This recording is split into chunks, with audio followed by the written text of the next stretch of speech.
오늘 읽은 잠언 24장 10절에 보면 우리가 슬픔이나 환난을 만났을 때 너무 오랫동안 끊임없이 낙담하지 말라 그랬습니다. 자, 10절 말씀 다 같이 읽습니다. 내가 만일 환난 날에 낙담하면 내 힘이 미약함을 보임이니라. 아멘. 저 보세요. 환난을 당할 때 사람이기 때문에 낙담할 수도 있고 낙심할 수도 있고 슬퍼할 수도 있습니다. 그러나 너무 오래 그렇게 지속하면은 내가 너무 연약하다는 걸 보여주는 것밖에 안 된다. 사람에게 보이는 건 좀 괜찮지만 마귀한테 약점을 잡힌단 말이에요. 아, 저 사람은 영 약한 사람이고 형편없구나. 집중 공략을 해서 너무 떨어버려야 되겠다. 마귀가 그렇게 생각할 수 있다. 우리 온 국민이 낙담을 하고 또 많은 사람들은 지나칠 정도로 대통령을 공격하니까 박 대통령이 지금 죽을 상이 돼 있어요. 어제 뉴스에 보니까요. 대통령이 그 2년 전에 대통령 선거 그 운동 유세할 때 얼굴이 비쳤는데 그때는 보니까 너무나 자신만만하고 아름다운데 지금은 좀 미안한 표현이지만 할머니가 되어버려요. 너무 이러면 안 된다 이 말. 나라가 전체 이렇게 원망하고 공격하고 전부 낙담해가 있으니까 북한이 우리를 깔보고 요새 말이죠.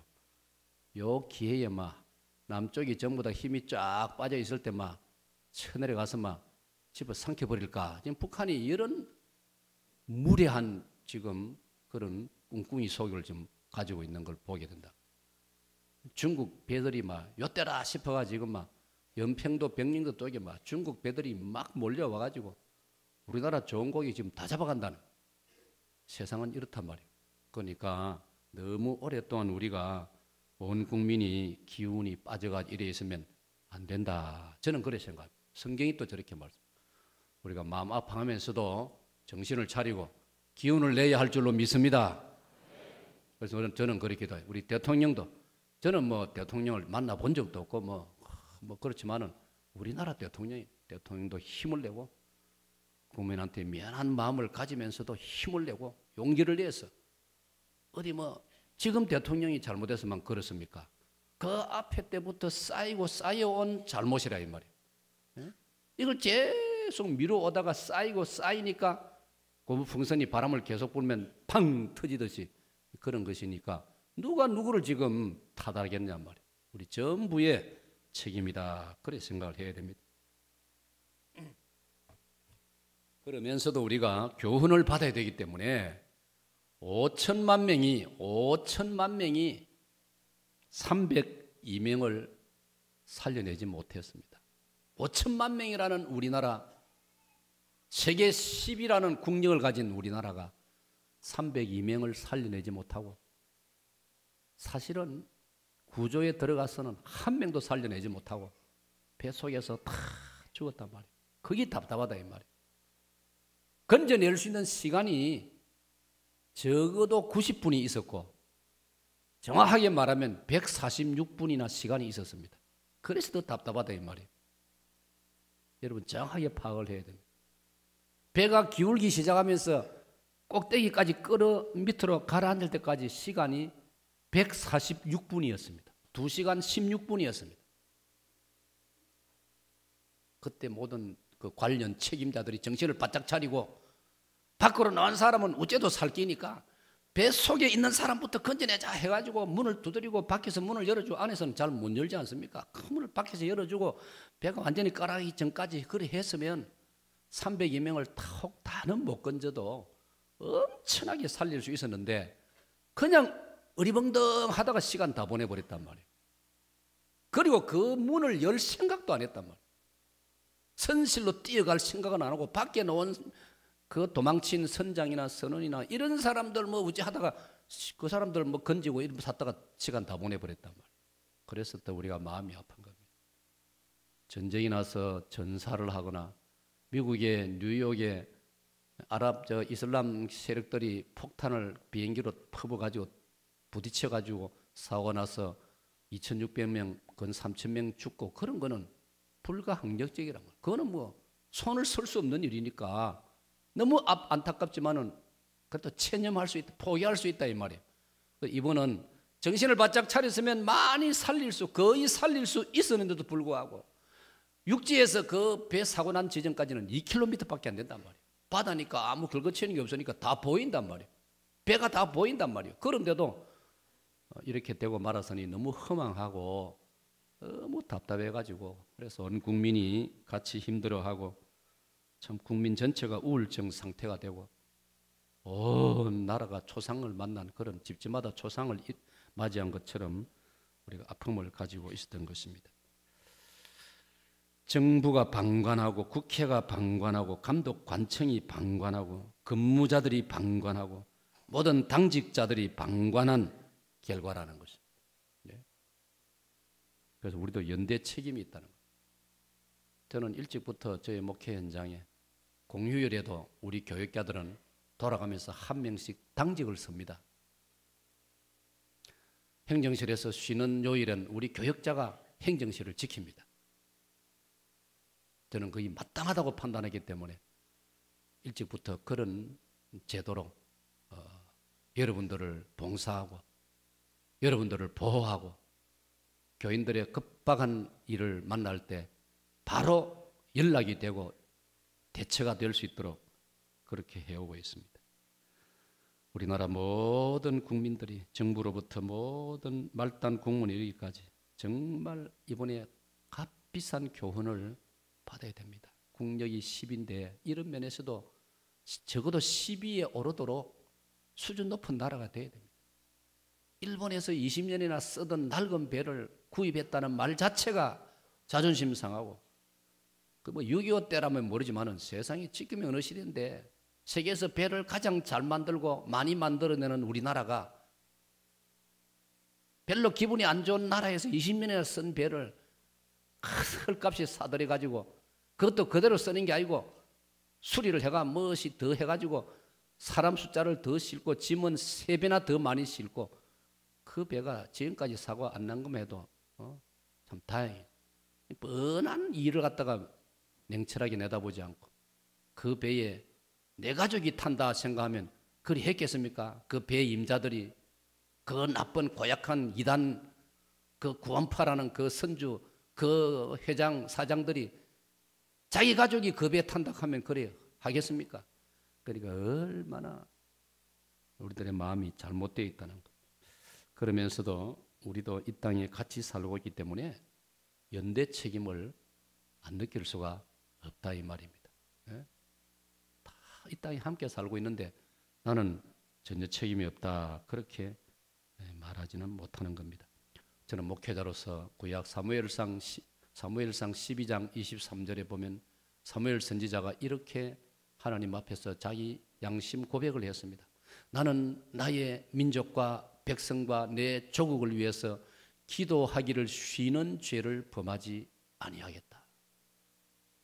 그러니까 우리 성도 여러분들께서도 앞으로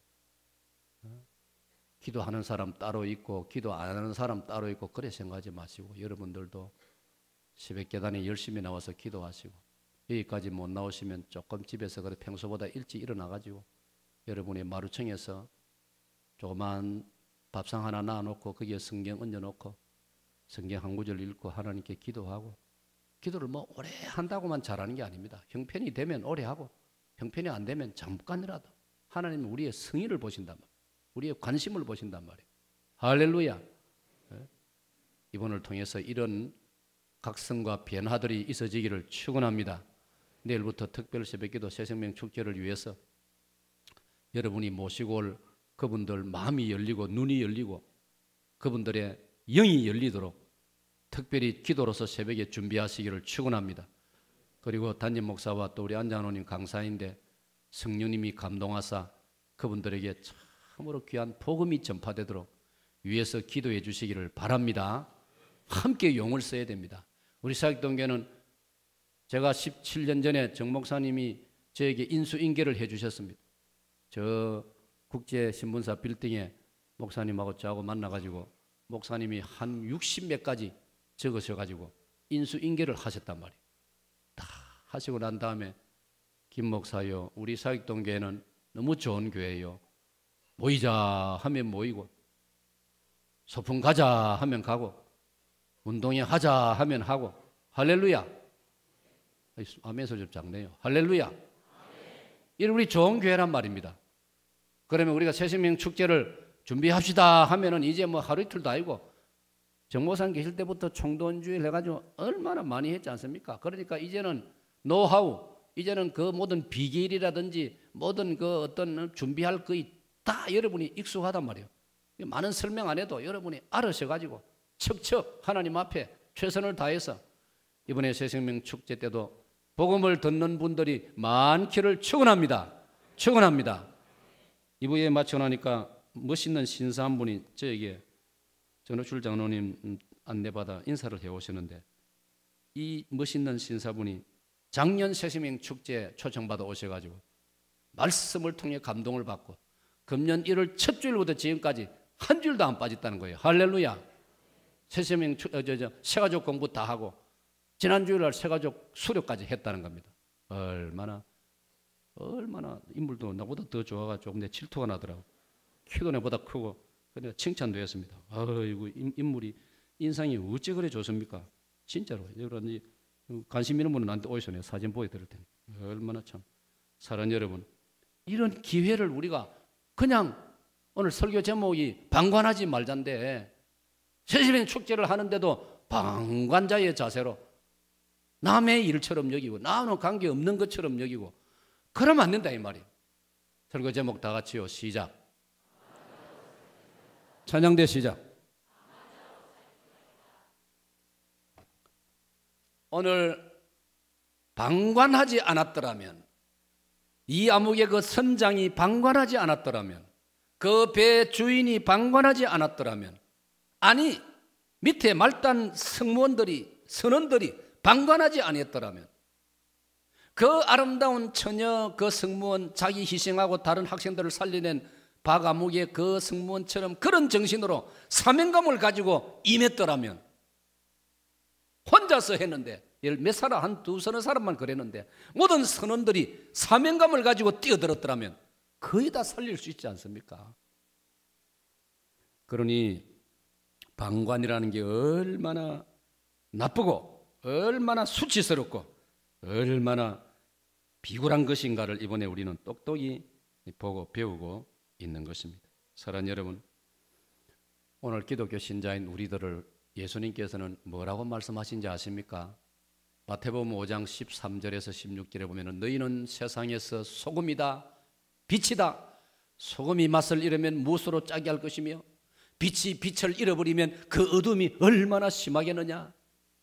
너희는 세상 사람들 앞에 행실을 선하게 가져 너희들의 착한 행실을 보고 권고하시는 날에 하나님께서 그들이 하나님께 영광을 돌리게 하라. 할렐루야. 오늘 세상 사람들 눈에 하나님이 보입니까? 세상 사람들 눈에 성경이 뭔지 그들이 압니까? 안 읽는데 어떻게 압니까? 설교를 안 듣는데 어떻게 그들이 성경을 압니까? 기독교를 알 수 없지 않습니까? 그러나 마태복음 5장 16절에 의하면 세상의 군데군데 직장마다 골목마다 이웃마다 우리 예수 믿는 사람이 거기 들어가 있으니까 우리의 착한 행실을 보고 기독교 신자가 살아가는 모습을 보고 그분들이 감동을 받아가지고 아, 하나님이 살아계시는구나. 나는 하나님이 계신지 잘 모르겠는데 저분 보니까 하나님 살아계시는구나. 아, 사익동계 다닌다는 저 암흑의 우리 회사의 직원 보니까 하나님 살아계시는구나. 그래서 그분들이 잘 모르면서도 아이고 하나님께 영광을 돌리고 하나님이 보호하사 나라 만세 애국가를 부르면 자기도 모르게 가슴이 좀 뭉클해지고 감동이 되어지고 그걸 성경이 말씀하고 있다 이 말이에요. 예? 영국의 옥스퍼드 대학에 다니던 학생이 한 명 있었는데 C.S. 루이스라고 그 옥스퍼드 대학 역사상 가장 머리가 좋은 학생이었어요. 그런데 이 학생은 그 대학에 들어올 때까지 우리로 말하면 고등학교 때까지는 예수님을 잘 믿었는데 옥스퍼드 대학에 들어와 가지고 불신자 교수를 만나 가지고 참 이 중요한 이야기입니다, 여러분. 어떤 경우에는요 아이를 서울대학 보내는 것보다는 고신대학 보내는 게 훨씬 낫다고요. 장래를 보면요. 어떤 경우는요 서울대학 가기는 갔지만은 거기서 믿음 팔아먹을 수가 있어요. 오히려 고신대학을 보내가 거기서 기독교 세계관을 배워가지고 훌륭한 기독교 신자로 자라면 자기한테 좋고 가정에 좋고 사회에 유익을 끼치고 그럴 수 있단 말이에요. 이 C.S. 루이스가 옥스퍼드 대학 들어가 학교 이래로 최고의 머리가 좋은 학생이고 교수들이 주목을 하고, 그런데 불신자 교수를 만나가 불신자가 되어버렸어요. 이 사람이 세월이 지나고 난 다음에 학자가 되고 캠브리지 대학의 교수가 되고 세월이 나이가 들면서 뒤늦게야 가만 살아보니까요, 자기가 진정으로 존경하는 인격을 갖추고 신뢰를 가진 훌륭한 분들이 기독교 신자라는 걸 자기가 발견하기 시작합니다. 정말 존경하고 싶은 사람들은 알고 보니 기독교 신자들이랍니다. 그래서 이분이 그동안의 불신앙을 회개하고 주님께로 돌아온 줄로 믿습니다. 루이스 같은 경우는 주님께 돌아왔으니 그나마도 다행이지만 끝끝내 돌아오지 않고 지식의 교만에 빠져서 하나님 앞에 참 영광을 돌리지 못하는 사람들이 얼마나 많은지 모릅니다. 이런 걸 생각할 때 그 루이스가 그런 말을 남겼습니다. 나에게는 그런 분들, 참으로 내가 존경하는 분들이 그렇지 아니었고, 그래서 내가 그분들을 지켜보면서 나는 떠났던 교회로, 기독교로 다시 돌아왔노라. 할렐루야. 그분이 돌아오고 나서 쓴 책들이 온 세계의 지성인들과 많은 사람들을 감동시키고 있지 않습니까? 그분이 C.S. 루이스라는 대학 교수요, 세계 최고의 깊이 있는 무게 있는 작가라 이 말입니다.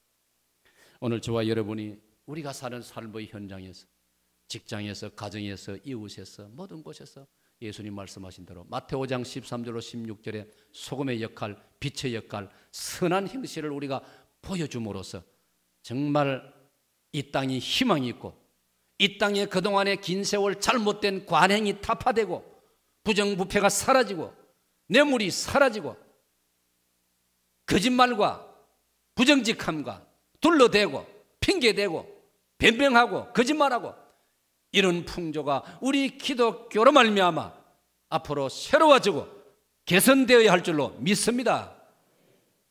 바다의 물에 소금의 그 기운은 3.5%밖에 안 된답니다. 3.5%. 그런데 바닷물은 얼마나 짭습니까?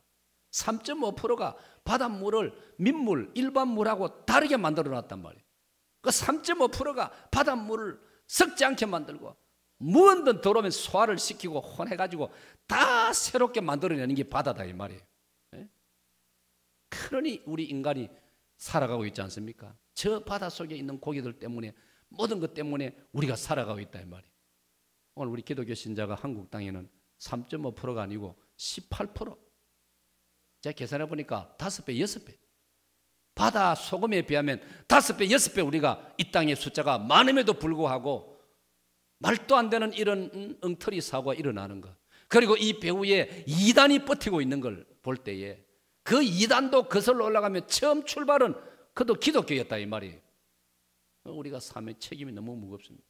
그들을 처음부터 제대로 바로 가르치더라면 뭐 끝끝내 고집 피우고 뭐 못난 엉덩이 수에 뭐 뿔난다는 말이 있는데 뭐 지가 끝까지 나쁘게 가는 거면 다 막을 수는 없지만은 그래도 우리가 그도 기초가 출발이 기독교니까 뭔가 우리가 책임을 느끼고 정말 바로 가르쳐야 되고 바로 가르쳐야 되고 잘 가르쳐야 되고 여러분은 또 바로 배워야 할 줄로 믿습니다. 어제 우리 김정호 장로님께서 그런 말씀을 우리 이 자리에서 말씀하셨어요. 정 목사님이 목회할 때 정 목사님이 우리 교회에 주님이 원선주고 원선장이시지만 목회자를 세우시니까 정 목사님 훌륭한 선장이 우리 사익동 교회라는 배를 운항하죠. 지금은 김 목사가 선장으로서 교회 배를 운항하고 있으니 정통신앙 위에 바르게 하고 있으니 우리 교회는 너무나 행복한 교회라고 장로님이 간증을 하시는데 제가 정말 은혜를 받고 감동이 되고 그러면서도 책임감을 더 느꼈습니다. 사랑하는 여러분, 우리 정말 바로 배우고 바로 믿고 바로 가르치고 바로 살아가는 우리 사역동교가 되어야 할 줄로 믿습니다. 우리 사역동교에 소속된 모든 성도들이 오늘 우리 유치부로부터 초등학교와 중고등학생과 모든 우리 교회 구성원들이 여기서 잘 배우고 잘 해가지고 밖으로 나가서 한 주간 살아갈 때 정말 하나님이 여러분을 보내시는 곳마다 학교든 직장이든 사업장이든 공장이든 가정이든 모든 곳에 가서 우리가 정말 주님이 말씀하신 그 말씀대로 그 소금이 되고 그 빛이 되고 그 선한 행실을 보여줌으로써 이 땅이 희망이 있고 소망이 있게 될 줄로 믿습니다. 고린도서 2장 15절을 보면 우리를 가리켜 너희는 그리스도의 향기라고 했습니다. 받아봅시다. 예수님의 향기. 사랑하는 여러분, 향기는 무슨 향기든 향기는 있습니다. 좋은 향기가 있고 더러운 오물에 아주 구린 향기도 있고 향기는 다 있습니다. 오늘 저와 여러분은 어떤 향기를 사람들에게 냄새 맡게 하고 있습니까? 예수님의 향기를 나타내야 할 줄로 믿습니다.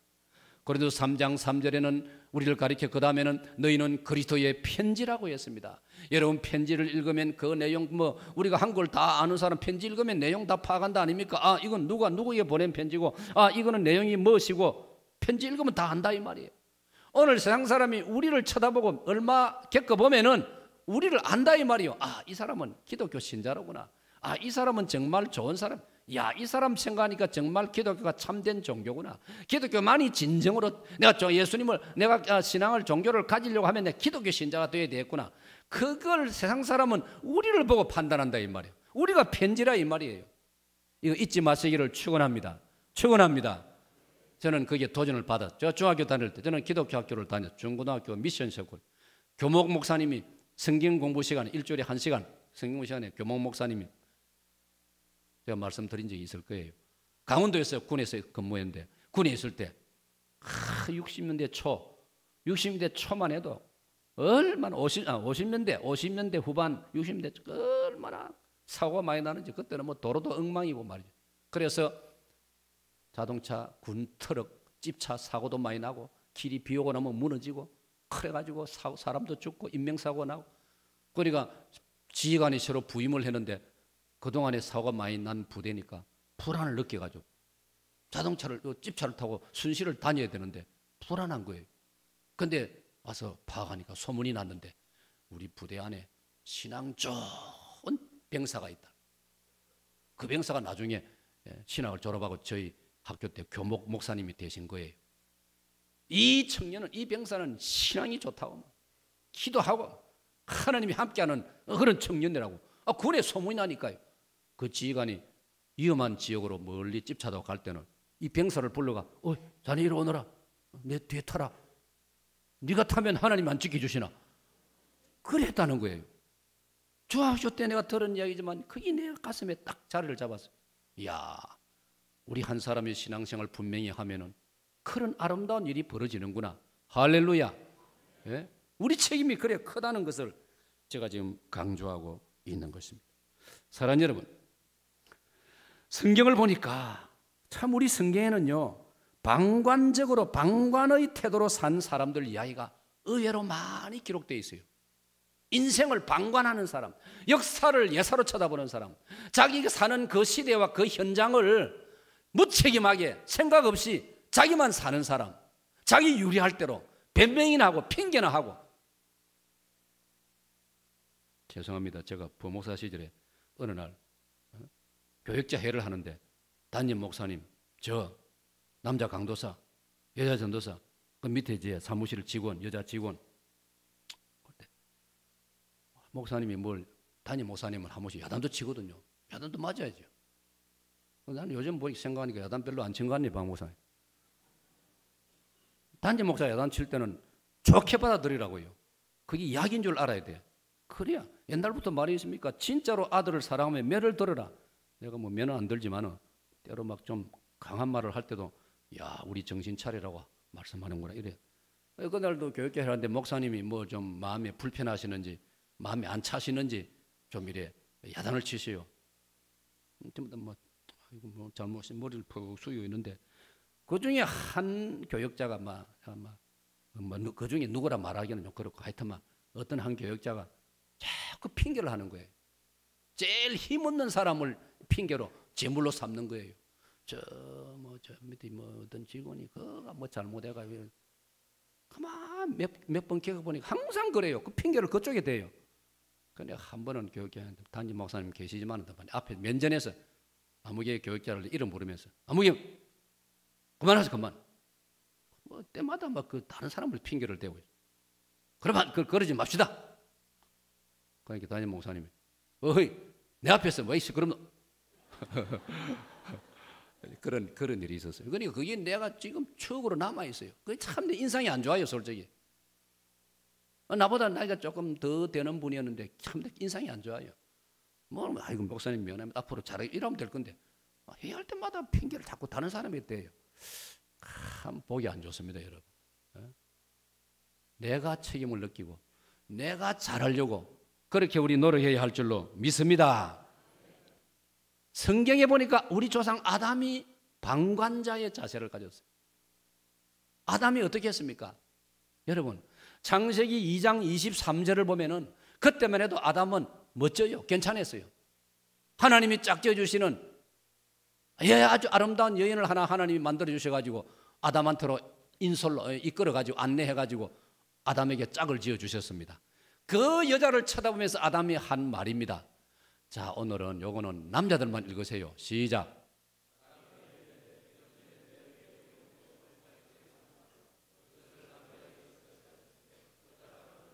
여러분 여기 보세요. 내 뼈 중에 뼈요 살 중에 살이로다. 아주 이 어느 구사력이 좋은 남자들은 여성 처녀하고 이제 데이트 시작할 때 I love you. 당신은 세상에서 최고로 미인이요, 최고요, 미스 코리아요, 미스 월드요. 여성들은 이런 말에 감동을 잘 받는다 하는데 나는 잘 모르겠어요. 진짜로 감동받는지. 그렇게 막 할 수 있는 칭찬 다 해놓고는 자기 입장이 조금 불리하니까 태도가 싹 돌변해가지고 그 다음 뭐라 하는지 압니까? 3장 몇 절이고? 3장 12절로 넘어가면 3장 12절 좀 부담스럽지만 남자분들 한 번 더 읽읍시다. 시작.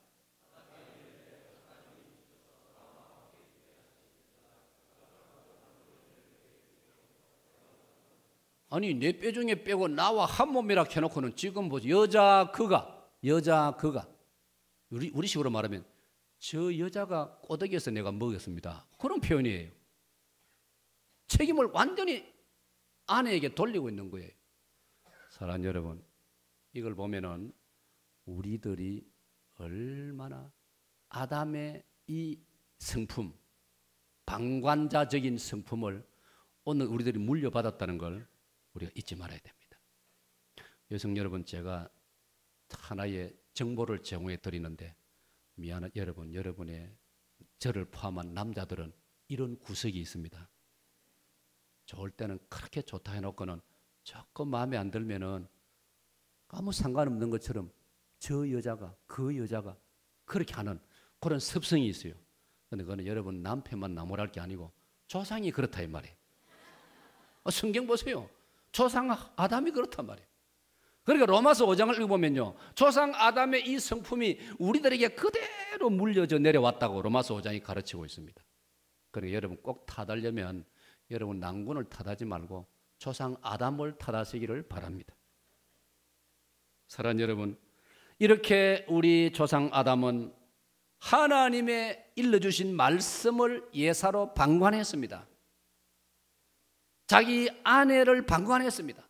평소에 아내와 물샐 틈 없는 그런 대화와 그런 교제를 나누는 사이였더라면 어찌 하와가 그 중대한 실수를 범할 때 하와 혼자 있었느냐 이 말이에요. 남편이 있었다면 또 남편에게 그런 경우에 질문을 했더라면 아마 그런 과오를 막을 수 있었을 것입니다.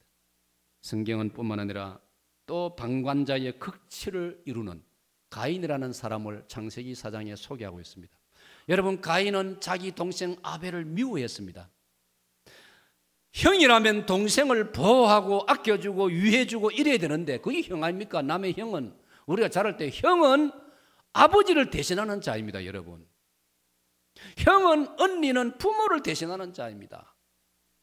부모님이 일찍 세상을 떠나시면 별 수 없이 형이 부모 노릇해야 됩니다.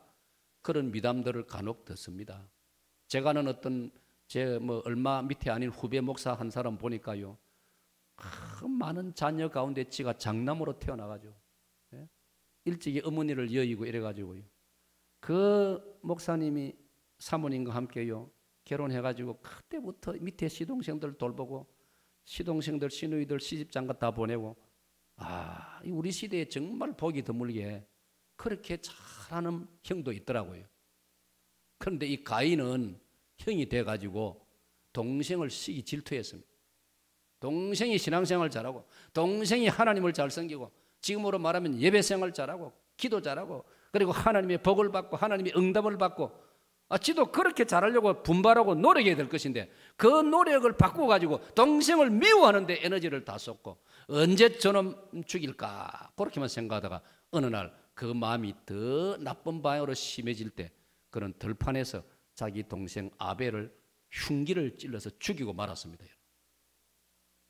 그런데 여러분 세상 사람은 모르더라도 하나님은 다 지켜보고 계십니다. 받합시다. 하나님은 보십니다. 바로 하나님이 찾아오셨습니다. 아담을 향하여 아담아 너가 어디 있느냐 창세기 3장 8절 9절에 물으시던 하나님은 이번에는 창세기 4장 10절에서 가인아 네 아우가 어디 있느냐 네 아우가 어디 있느냐.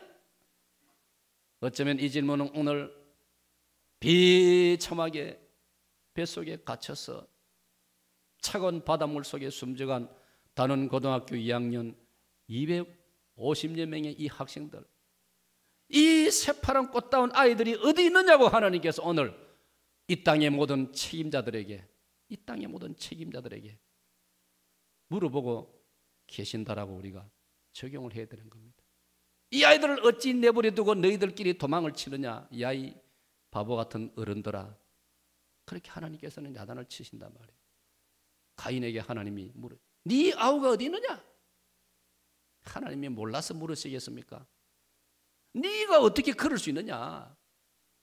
네 동생이 아니냐. 네가 지켜주고 네가 보호해줘야 될 네 동생을 네가 어떻게 했느냐. 그런데 여러분 가인의 답변이 뭐지요? 말도 안 되는 엉뚱한 소리를 했습니다. 아까 말씀드렸죠. 사람들은 변명하고 핑계하고 거짓말 둘러대고 지금도 저는 뉴스를 들을 때마다 답답해요. 무슨 검찰에서 조사를 하는데 그렇게 절차가 복잡하고 뭐 하기로 살펴보기로 하고 하기로 계획을 하고 판단을 해보고 그리 되면 체포영장을 발부하기로 고려하고 있고 그놈 고려하다가 세월 다 보내고 뻔한 이치인데 원 책임자부터 먼저 잡아들여야 되는데 저 밑에 쫄병부터 쫄다고 표현이 좀 이상합니다만은 그 시간 다 보내고 있어요. 뻔한 이치인데 지금 그렇게 뭐 있습니까? 원 책임자 바로 잡아들여가지고 조사하면 모든 게 다 나올 텐데 애매한 저 밑에 송사리 피라미드를 붙들어 놓고 나 진짜 그 마음에 안 들어요. 그게 민주주의고 그게 무슨 법을 지키는 건지 모르지만은 그 국민들 우라통이 지금 터지게 만들고 있단 말이에요. 뻔한 거 아닙니까? 맨 원책임자 2단 그 교주 그 책임이 다 있는데 무슨 절차가 복잡하고 말을 둘러대고 정말 다다 놀았습니다. 하나님 물으시지 않습니까? 네 동생이 어디 있느냐? 그런데 가인은 그런 말도 안 되는 소리. 내가 동생을 지키는 자니까. 얼마나 이거 뻔뻔한 양심을 완전히 팔아먹은 대답 아닙니까? 내가 동생을 지키는 자니까. 별일 없어도 형으로서 그런 말 하면 안 되는데 동생을 죽여놓고도 내가 동생을 지키는 자. 여러분 이게 타락한 인간입니다. 이게 범죄한 우리 조상 아담의 후손이기 때문에 그렇습니다. 여러분 그런 요소들이 그런 소지들이 우리들에게도 조금씩은 다 있다 이 말이에요. 우리 속에도 다 숨어 있다 이 말이에요. 우리 하나님 앞에서 정직해야 할 줄로 믿습니다. 우리 하나님 앞에서 나의 책임부터 먼저 생각해야 할 줄로 믿습니다.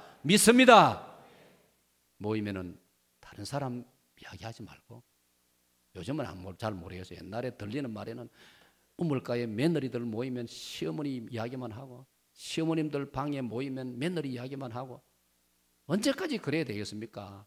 내 책임을 느껴야죠. 내 잘못을 느껴야죠. 교회도 마찬가지입니다. 그런 풍습들이 많이 교회에 남아 있습니다. 한국 교회에. 이거 우리가 극복해야 됩니다. 이거 우리 벗어나야 됩니다. 요나 선지자가 늦게서 깨달았지만은 이 배가 큰 풍랑을 만난 것은 나 때문이요, 나를 들어서 바다에 던지시오. 우리가 이렇게 될 때에 이 땅에 소망이 있는 줄로 믿습니다. 우리나라에 소망이 있는 줄로 믿습니다. 여러분, 아간은 어떠했습니까? 아간. 여호수아 7장을 읽어보면은 이스라엘이 지금 전쟁이 일어났습니다. 여러분, 전쟁이 일어났습니다. 블레셋이 쳐들어왔습니다. 여호수아서를 읽으면요, 블레셋은 이미 이스라엘이 그 땅에 도착했을 때 이미 거기는 철병거가 있었습니다. 쇠로서 무기를 만들고 쇠로서 전차를 만들었습니다. 이스라엘은 애굽에서 나왔기 때문에 아무것도 없습니다. 얼마나 힘겨운 전쟁입니까? 근데 하나님은 전쟁을 하라 하시고, 하나님께서는 이 가나안 땅의 블레셋 민족을, 이 민족들은 너무나 우상 숭배를 하고 너무나 행실이 더럽고 동성연애를 하고 악한 족속들이기 때문에 청소를 한번 해버려야 되겠다. 청소해버리고 너희 이스라엘 민족을 이 땅에 살게 해야 되겠다. 하나님 뜻이니까 전쟁을 해야 됩니다. 전쟁을 한번 붙어보니까 이 상대 너무나 역부족이란 말이에요. 블레셋 군대들은 그렇게 완전 무장이 되어 있는데 이스라엘은 뭐 있습니까? 성경을 보면요, 이스라엘은 나무 막대기 같은 거, 몽둥이 같은 거 이런 거 들고, 그러니까 얼마나 힘겨운 전쟁입니다. 동료들이 그 전쟁을 하면서 희생당하고 힘겨워함에도 불구하고 아간이라는 병사 한 명은 그 틈을 이용해 가지고 전리품을 챙기는 겁니다. 의복을 챙기고 외투를 챙기고 금덩이를 챙기고 은덩어리를 챙기고 그런 짓을 하고 있단 말이에요. 그걸 여호수아 7장 21절이 우리에게 가르치고 있는 것입니다. 사랑하는 여러분, 얼마나 방관자입니까? 자기 동료들과 더불어서 같이 우리 군에서 노래 불렀던 것처럼 전우의 시체를 넘고 넘어 앞으로 이래 이 노래를 부르고 싸워야 될 군인이 뒤에 숨어가지고 뒤에 쳐져가지고 빼앗은 그 지역의 물건들 저 보세요. 무락한 물건 중에 아름다운 외투 한 벌과 은 200세겔과 50세겔 되는 금덩이 하나를 탐내어 가졌나이다. 이 물건들을 내가 내 장막 가운데 땅 밑에 흙 속에 감추었는데 은은 그 밑에. 사랑하는 여러분, 얼마나 역사의 방관자입니까? 자기 동족이, 자기 동료들이 블레셋과 힘겨운 전쟁을 하고 있는데 자기는 물질에 욕심을 부려가지고 그거 챙기느라고 급급해하고 있다 이 말이에요. 오늘 역사의 현장에서 이번에 사고를 일으키는데 원인자가 된 모든 그 악하고 나쁜 인간들은 바로 이 아간과 같은 사람이고 아간보다 더 나쁜 사람들이에요. 네? 열왕기상 22장을 보면은 아합이라는 왕이 나옵니다. 왜 아자가 많은지. 아담, 아간, 아합. 여러분이 아합 왕도 아주 방관의 극치를 이룬 사람입니다. 열왕기상 22장 이때는 역사적으로 이스라엘 북쪽에 강력한 나라가 있었는데 그 이름이 아람인 아람 나라, 아람 제국. 나만 장군이 아람 나라 아닙니까? 그 아람 나라가 이스라엘로 쳐들어왔습니다. 이스라엘은 약속 국가입니다. 아람 나라는 강대국입니다. 그 뒤를 이어서 아수르가 나타나고 바벨론이 나타나고 페르시아가 나타나고 그리스가 나타납니다. 그러니까 아람은 그 당시의 강대국입니다. 이 나라가 탐을 내가지고 이스라엘로 쳐들어온단 말이에요. 역사는 되풀이된다고 말했습니다. 러시아와 중국과 일본 강대국들이 우리를 둘러싸고 있습니다. 우리가 정신 차려야 할 줄로 믿습니다. 기도해야 할 줄로 믿습니다.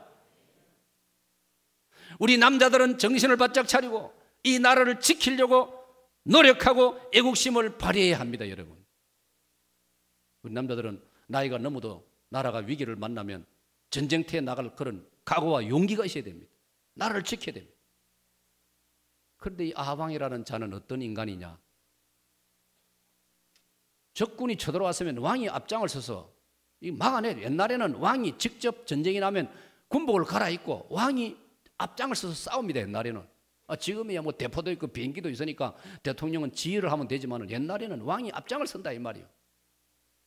그러니까 옛날에는 왕이 왕자 시절에 이 싸우는 전투 훈련을 많이 쌓는다 이 말이에요. 그런데 이 아합왕은 꽁무니를 뺍니다.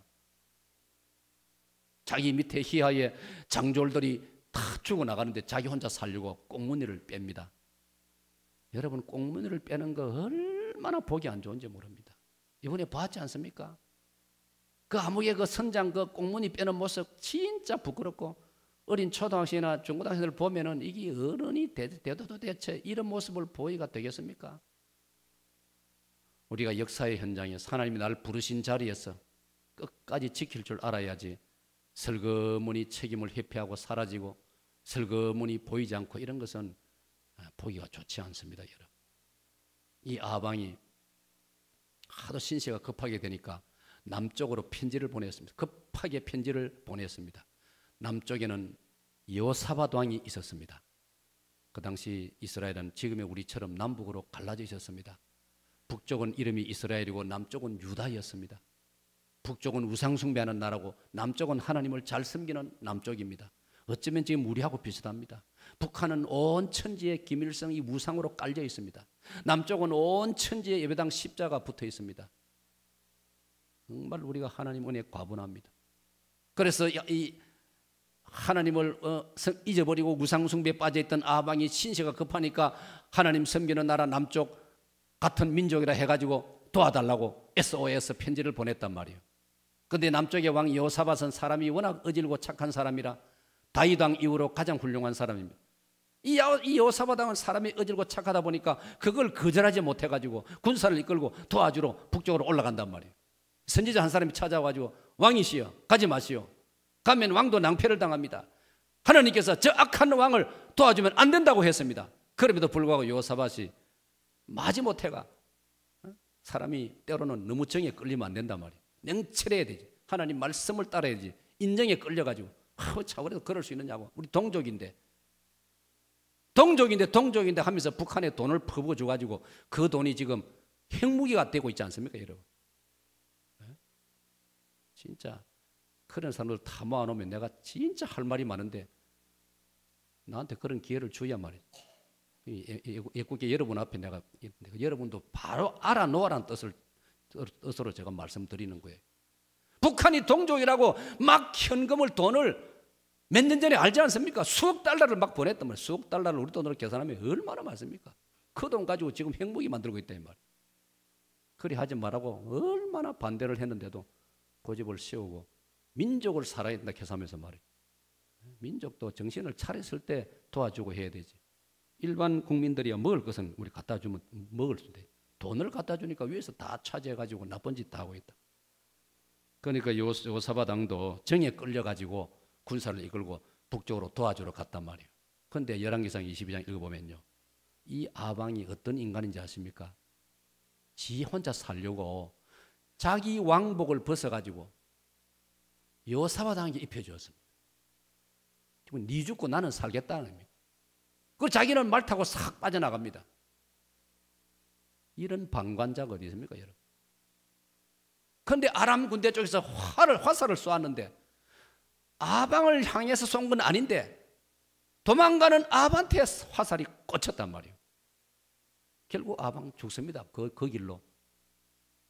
사랑하는 여러분, 바르게 살고 역사의 사명자로 책임자로 살다가 죽으면 그는 빛나는 것이고 하나님께 영광이 되는 것이고 공동체의 교훈이 되는 것이고 내 자녀들과 후손들에게 위대한 모범이 되는 줄로 믿습니다. 배를 버리고 꽃다운 250명의 단원고등학교 학생들을 버리고 사지로 버리고 혼자 도망친 그 선장, 그 자녀들이 앞으로 어떻게 살겠습니까? 5천만 국민이 다 알고 온 세계가 다 뉴스를 통해 그 화면을 다 보았는데 그 자녀들이 어떻게 살아가겠습니까, 여러분? 본인은 어떻게 살겠습니까? 상기 아니고는 죽는 겁니다. 그는 지옥을 날마다 경험하는 겁니다. 방관자로 살면 그 순간은 편리하고 그 순간은 편안하고 그 순간은 나한테 조금 좋을지 모르지만 이내 후회가 되고 이내 엄청난 재앙으로 자기에게 다가온다는 걸 우리 잊어서는 안 될 줄로 믿습니다. 성경에 보면 다윗의 형들 마찬가지입니다. 사무엘상 17장 엘라 골짜기에서 역시 블레셋과 이스라엘이 또 한판을 붙게 됩니다. 적진에는 골리앗이라는 탁월한 군사 용맹 장군이 있습니다. 그 장군의 위용 앞에 이스라엘 군대가 벌벌 떨고 있습니다. 아무도 나서지 않습니다. 골리앗 장군이 여러 군사들 고생할 것 없이 1대1로 맞붙어서 결판 내자고 제안했습니다. 아무도 안 났습니다. 그 순간에 어린 다윗이 형님들에게 음식을 아버지가 보내서 그걸 가지고 형님들을 만나러 와서 그 장면을 보았단 말이에요. 와서 딱 정황을 살펴보니 다윗이 눈치가 얼마나 빠릅니까? 상황을 살펴보니 자기 형님들이 꽁무니를 빼고 있단 말이에요. 큰형 엘리압으로부터 전부 다 꽁무니를 빼고 있습니다. 비둘기가 나무에 앉아서도 마음은 콩밭에 가 있다는 말처럼 형님들을 다윗이 가만히 보니까 그 짧은 순간에 적장 골리앗을 물리치고 블레셋 군대를 막을 생각 안 하고 기회만 오면은 고향으로 도망칠 준비만 하고 있고 마음은 고향 자기 재산에만 가가 있고 얼마나 어리석은 생각입니까? 블레셋에게 잡아먹히면 고향의 재산도 다 날아가고 마는 건데 원퉁치를 무너뜨려서 이겨야 사는 건데 그 생각 안 하고 그래서 다윗은 사명감으로 외쳤습니다. 하나님의 이름이 모욕을 당하고 있는데 이스라엘이 모욕을 당하고 있는데 나라가 망할 지경인데 형님 뭐 고향의 양떼가 뭐 어떻고 저떻고 나보고 양떼 가서 지키라고요? 나라가 없어지면 그 양떼가 어디 소용이 있는데요? 다윗은 단호하게 더 이상 형들하고 말도 안 되는 말 싸울 필요도 없고 딱 단호하게 돌아서 가지고 그는 골리앗을 향하여 나아갔던 것입니다. 할렐루야, 할렐루야. 역사의 사명자, 역사의 책임자로서 다윗은 나이 어리지만은 최선을 다했을 때 사도행전 13장 22절에 하나님께서는 내가 다윗을 만나니 내 마음에 합한 사람이라. 하나님 마음에 합한 사람 우리 되시기를 축원합니다. 그렇게 살아야 인생을 하나님 앞에 성공하고 보람이 가치 있는 것이지 내 이익만 챙기고 힘들면 꽁무니 빼버리고 어려우면 빠져버리고 그래가지고는 하나님의 영광을 드러낼 수가 없는 것입니다. 사랑하는 여러분, 우리 한국의 역사 속에도 오늘 대한민국이 여기까지 건재한 것은 이번에는 실망스러운 일들이 너무 많았지만 우리나라가 여기까지 건재한 데는 참으로 역사의 책임의식, 사명의식을 가지고 자기 한 몸을 내던진 위대한 조상들이 있었기 때문이라는 걸 우리 잊어서는 안 됩니다. 우리 특별히 유치부로부터 초등학생들과 청소년들은 이 역사를 잊으면 역사 공부를 해야 됩니다. 포원 정몽주가 우리에게 남긴 게 뭡니까? 그의 단심가에 잘 드러납니다. 이 몸이 죽고 100번 고쳐주고 벽골이 진토되어 내 이 뼈가 해골이 진옥 속에 묻혀가지고 먼지가 된다 이 말. 그게 진토입니다. 벽골이 진토되어 넋이라도 있고 없고 내 영혼이야 혼이야 뭐 살아있든 말든 그 관계없이 임향한 일편단심이야 가실 줄이 있으랴. 날 신하로 불러주신 내 임금 그 한 분을 향한 나의 충정을 어찌 내가 변할 수 있느냐? 어찌 내가 다른 임금을 섬길 수 있느냐? 어찌 내가 다른 왕조를 섬길 수 있느냐? 태조 이성계와 그의 아들 이방원이 포원을 끝없이 접근하면서 유혹을 했습니다. 새 왕조가 들었으면 당신 같은 국민의 존경을 받는 포원 선생이 새 왕조가 태어나면은 영의정을 해야 되고 국무총리를 해야 국민들이 우리를 인정할 것이니까 제발 협조해 달라고 아무리 했지만은 포원 정몽주는 그런 자기 절개를 지켰지 않습니까? 그래서 선주교회 선녀를 낭자하게 희생을 하면서 죽어갔습니다. 여러분, 그런 절개를 지키고 자기 위치, 자기 사명을 지킨 사람들이 있었기 때문에 그래도 그 정신을 우리가 조금이라도 배우고 이어받았기 때문에 오늘 이 나라가 여기에까지 이르렀다는 걸 우리가 잊어서는 안 됩니다. 여러분. 조선 세종왕 때 세종대왕 시절에 김종서라는 장군은 한양에 서울의 임금 곁에 편한 자리 있지만 사양하고 그는 자원해서 참 함경도 두만강을 지켰습니다. 여러분. 그 김종서 장군이 남긴 시조가 뭡니까? 삭풍은 나무 끝에 불고 맹월은 눈 속에 찬데 만리 변성에 일장금 짚고 서서 긴 바람 큰 한 소리에 가실 줄이 있으랴. 가실 것이 없으라.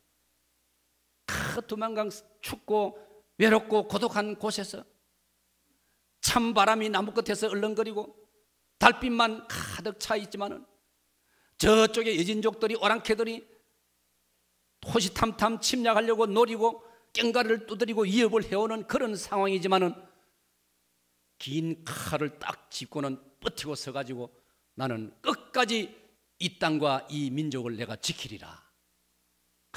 얼마나 정말 존경스러운 모습 아닙니까? 복음도 없고 교회도 없고 예배도 없고 설교도 없던 그 시대에, 그 세종대왕 그 시대에, 예?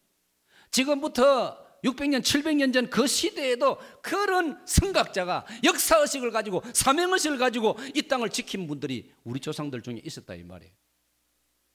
오늘 우리가 이 시대를 살아가면서 우리가 그런 걸 잊어서 되겠습니까? 평생 왕조와 왕을, 자기 왕을 향하여 단종을 위하여서 신의를 지킨 성삼문 같은 사육신 같은 분들, 이수신 장군, 나라를 그렇게 구하는데도 모함을 받아가지고 참 이해가 안 되죠. 그런 나라의 영웅, 시대의 영웅을 갖다가 모함해가지고 옷을 벗기고 계급장을 다 떼버리고 이수신 장군이 평민으로 돌아갔습니다. 다 빼앗아버리고 고향으로 가서 농사를 지으라고 쫓겨갔습니다. 보통 사람 같으면 그래, 내 없는 조선이 어떻게 되는지 한번 내가 지켜보리라, 너희들끼리 잘 해봐라. 보통 사람 같으면 그럴 거 그정 당연한 거 아닙니까? 그러나 이수신 장군은요, 계급장 뗀 옷을 입고, 그게 백입니다. 백이 계급장 없는 옷이라 이 말입니다. 그러면서도 뭐 했습니까? 방에 앉아가지고 잘하는 거 봐라, 그래 있는 게 아니고 종군 했습니다. 종군. 군대를 따라다녔다 이 말이에요. 저 뒷공문에서 따라다녔습니다. 집 날라주고 무기 날라주고 음식 날라주면서. 그래서 생긴 말이 백이종군입니다. 충무공의 백이종군. 우리 청소년 다 있으니까 받아합시다. 백이종군. 이게 역사의식을 가진 사람. 그래서 우리가 충무공 이순신 장군을 잊지 못해하고 있지 않습니까? 이제 이렇게 말씀을 정리하겠습니다. 사랑하는 여러분, 이제 우리의 삶에 몇 가지 적용을 합시다. 우리 부모님들이 한평생, 대체적으로 저를 기준한다면 우리의 부모님들은 너무나 고달프고 슬펐던 외정시대를 경험하셨고 6.25를 겪어내셨고 보릿고개를 겪어내시고 힘든 세월을 우리 부모님들이 다 겪어내시고, 그래도 자식들 배 안 고피려고, 배 안 굶기려고 할 수 있는 일 모든 수고를 다 하시면서 우리를 길러내고 키워냈단 말이에요. 이런 우리 부모님들이 노쇠하고 궁핍에 처할 때 방관한다면 이게 우리가 하나님 앞에 자식된 도리가 되겠습니까? 우리 부모님들도 우리 자녀들을 생각할 때, 오늘 이 시대 우리 부모님들 자녀들을 세상적 가치 기준만 가지고 여러분 어린 지금 초중고등학생들을 일방적으로 사랑하지 말고 어떻게 하는 게 진정한 사랑인지, 이 여러분의 어린 자녀들을 신앙적으로 키워야 되고, 이 자녀들을 하나님 말씀의 기준에서 가르쳐야 되고, 신앙적으로 잘못되면 엄하게도 다루어야 되고. 네? 잠언서를 읽어보세요. 네 자녀를 초달하라, 때로는 매로도 다스리라. 성경은 그렇게 가르치고 있어요. 좋을 대로 놔두는 게 잘하는 게 아니라 이 말이에요. 그 자녀를 정말로 사랑한다면 하나님 말씀으로 엄하게 가르치라. 그러면서도 자녀에 대한 또 잘못된 그런 어떤 인식으로 자녀들 마음에 상처를 줄 수도 있는 것도 조심해야 됩니다. 저도 제 딸아이가 초등학교 5학년 때인지 세월이 지나고 나서 제가 그 고백을 제가 오빠를 통해 들었습니다. 아버지, 뭔데? 동생이 초등학교 5학년 때인지 하루는 둘이 마주보고 앉았는데 2살 차이니까 동생이 나한테 질문하기를 뭐라 하더노? 오빠, 우리 아빠 진짜 우리 아빠 맞나? 그러더라는 거예요. 내가 얼마나 자기들한테 관심을 안 두었으면은 딸아이가 조오빠한테 그렇게 하소연을 하더라는 거예요. 아, 제가 4시간 했지만 가슴 한구석에 내가 정말 아픔을 느꼈습니다. 그래, 내가 목회자라고 은필칭 교회만을 위해서 올인, 교회만 내가 몰두한다고 이 아이들의 눈높이에서 아이들을 생각 안 해주고 일방적으로 내 스타일로 목회에만 내가 쏟아왔구나. 그런 아픔이 있어요. 아이들을 이해하려고 노력하지 않고 내 기준에서 요구하고 명령하고 지금도 너희들을 호강하고 있다, 이렇게 내가 이런 투로 말을 했거든요. 한 번은 아들이 고등학교를 들어갔습니다. 대원여고등학교를 들어갔어요. 옛날에는 가난한 학생이 머리가 좋았다 하는데 요새는 환경이 받쳐주면 머리가 더 좋아지는 시대 아닙니까? 학교 가보니까 전부 부잣집 아이들. 내가 볼 때 지 신발도 괜찮은데 어느 날 학교 갔다 오더니 고등학교 1학년 때인데 다 컸다. 그런데도 아버지 왜? 신발 하나 사줘. 내가 보니 멀쩡한데 뭐 사달라 하노? 아닙니다. 내가 막 남세스러서 못 신고 다니겠습니다. 무슨 말이고? 전부 다 유명한 메이커 신발 신고 다니는데 내 혼자 추리한 걸 신고 다녀가 친구들이 날 놀립니다. 놀리면 지 입망 아프지. 괜찮다. 나는 학교 다니면서 신발이 아까워가지고 사람 없을 때는 버스가 들고 가다가 저쪽 사람 오면 또 꺼내 신고 했다. 하이 내가 60년대 초 이야기를 거침없이 내가 했다 이 말이에요. 그럼 이 아이가 알아듣겠습니까? 그 마음에 상처가 되는 겁니다. 우리 아버지는 안 통하는 사람이다. 안 통하는 불통이다. 불통. 나는 예사로 넘어갔지만 그런 것이 저한테 상처가 된다. 내가 늘 쓰는 말이 황에 빠져서 요강에 뭐 싼다 하더만 그 신발도 오감타. 나는 뭐 그런 스타일이거든. 그런데 아이들은 그 마음이 아픔이 되는 모양. 그러니까 지 동생이 저 오빠 보고 우리 아빠 진짜 우리 아빠 맞나? 그래 생각했다는. 사랑하는 여러분, 우리 그런 면에서도 좀 지혜가 필요합니다. 사랑하는 여러분, 그런데 우리 사익동교회는 너무나 아름답고 위대한 교회입니다. 여러분의 담임 목사가 하나님 새로 일으켜 주셔가지고 여러분과 함께 지금 새롭게 살아온 지가 오늘 딱 만 2년입니다. 2012년 4월 29일 주일날 제가 회복해서 돌아왔습니다. 그때 완전히 회복한 건 아니지만 영적으로는 그때부터 하나님이 회복시켜 주셨지 않습니까? 어제 안자노님이 우리 개업 예배에서 우리 자녀님들 모임에 은퇴자님들 어제 위로를 좀 해드리는데 가고 오면서 안자노님 그러냐, 목사님 그때 아플 때는 목사님이 얼마나 힘이 없었는지 목사님 운동 좀 시키려고 성지국 수원지를 갔는데 자주 갔습니다. 그거 날 운동시킨다고. 내가 못 따라와가지고요. 목사님이 가다가 몇 번이나 쉬가자 그랬다는 거예요. 성지국 수원지 그 물가 빙 들어오는 그걸 못 걸어가지고 다리 힘이 하나도 없어가 조금 가다가 장로님 쉬고 합시다. 장로님 쉬고 합시다. 제가 영과 육과 정신이 다 바닥에 떨어졌지 않습니까? 오늘 보편적인 교회들은 담임 목사가 그렇게 하루 이틀도 아니고 몇 달도 아니고 긴 세월 헤매면 좋아할 교회가 어디 있겠습니까? 저도 그거 다 압니다. 다른 교회들이 그런 경우에 교회가 시험 들고 상당히 문제가 많이 심각해집니다. 우리 한국교회 이름난 우리가 존경하는 하용조 목사님도 자기가 처음 개척해서 섬기던 교회 시절의 이야기, 병들어서 입원했는데 입원한 지 석 달 만에 교회 대표가 찾아와가지고 목사님 이제 안 되겠습니다. 목사님 정리를 해야 되니 결단을 내려주십시오. 그러더랍니다. 그 말에 자기가 더 충격받아가지고 더 병원에 오래 입원하고 평생의 건강을 잃고 나중에는 새로 개척해가지고 큰 교회를 이루었지만 우리 예상보다 빨리 천국 갔지 않습니까, 여러분? 우리 사익동교회는 제가 아프고 힘들 때 여러분들이 끝까지 기다려 주셨고 끝까지 저를 포기하지 않으셨습니다. 저를 사랑해 주셨고 위해 주셨고 기도해 주셨습니다. 정말 저는 과분한 사랑을 받았습니다. 저는 이분의 사태를 보면서 우리 박성호 장로님을 위시해서 또 우리 김석훈 장로님, 안민 장로님을 위시해서 우리 당의 장로님들이 저를 포기했더라면 저는 오늘 이 모습을 회복할 수 없었습니다. 사람은 붙들 끈이 있어야 되고 지푸라기가 있어야 되고 비빌 언덕이 있어야 살아나는데 여러분들이 저를 포기했더라면 저는 그때 끝이 나고 말았을 겁니다.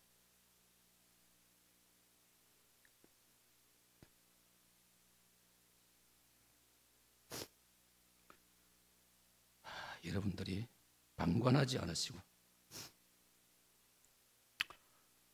저를 포기하지 않으시고 아름다운 사기동 교회에 아름다운 역사와 전통을 이어나가기 위해서 희망이 다 사라져버린 저를 끝까지 기다려주시고 주님을 바라보고 내색하지 않으시고 여러분들이 여러분의 자리를 지켜주시고 구역장들이 구역을 지켜주시고 주일학 교사들이 학생들을 지켜주시고 주차장에서 주차장을 지켜주시고 찬양대를 지켜주시고 다 그리 하실 때 하나님이 기뻐하셔서 저를 만져주신 줄로 믿습니다. 여러분 지금 저는 제가 아프기 전보다도 지금 더 여러분 보시다시피 영육간에 더 왕성합니다. 어제도 우리 장로님들하고 탁구 치는데 내가 다 이겼어요. 허장로님 죄송합니다. 허장로님은 여기서 말하지 말라 했는데 오늘은 양해가 되겠죠. 허장로님이 저를 이기려고 길을 서시는데 아직은 제가 이기고 있습니다. 진짜 제가 영육간의 체력과 영역이 더 강해졌습니다. 하나님께서 여러분을 보시고 주시는 은혜인 줄로 믿습니다. 남은 세월 하나님 우리가 천국 가면 저는 그렇게 물으실 걸로 믿습니다. 너는 세상에 내가 허락한 세월 동안 네 선 자리에서 사명자로 책임자로 살았느냐 방관자로 살았느냐 둘 중에 답해라 그러실 겁니다. 남은 세월 사명자로 책임의식을 가지고 멋지게 살아가는 여러분들 되시기를 축복합니다.